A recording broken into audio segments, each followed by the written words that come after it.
পশ্চিম বর্ধমান আসানসোল বড়দিনের উৎসব মুখর পরিবেশে দিব্যাঙ্গদের আনন্দ দিতে বুধবার বার্নপুর চেসার হোমে এক স্বেচ্ছাসেবী সংস্থার পক্ষ থেকে এক উৎসব মুখর পরিবেশের আয়োজন করা হয়, যার নেতৃত্বে ছিলেন সুদেশনা ঘটক সহ আরও অনেক মহিলাবৃন্দ।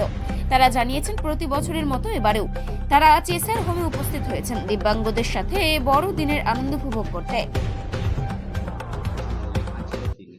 আমরা প্রত্যেক বছর, এবছর নয়, আমরা প্রত্যেক বছর 25 ডিসেম্বর ওদের সাথে আমরা পালন করি।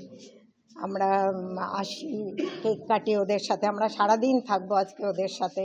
তারপর খাওয়া দাওয়ার আমাদের সব প্রোগ্রাম থাকে, কারণ এই বাচ্চাদের জন্য বেছে নিলাম এই জন্যে যে ওদের এক তো যিশুর কৃপা যেন ওদের ওপর সবসময় থাকে, এটাও নিশ্চয়ই ভগবানের আশীর্বাদ ওদের জন্য বিশেষ করে খুব দরকার।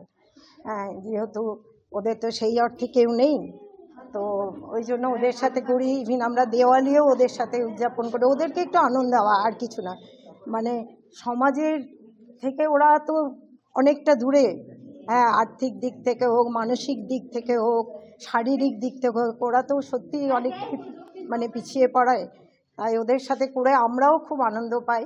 এবং আমরা দেওয়ালি, 25 বৈশাখ, তারপর আমরা মানে 25 ডিসেম্বর, তারপর আমরা আমাদের হোলি, আমাদের জন্মদিন, পিকনিক, এগুলো ওদের সাথে করি।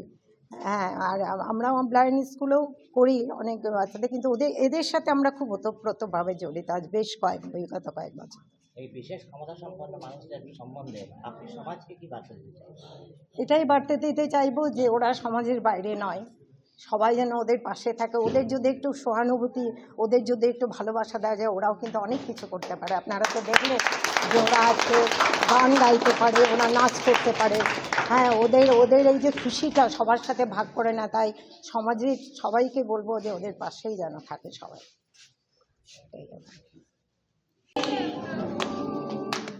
আমাদের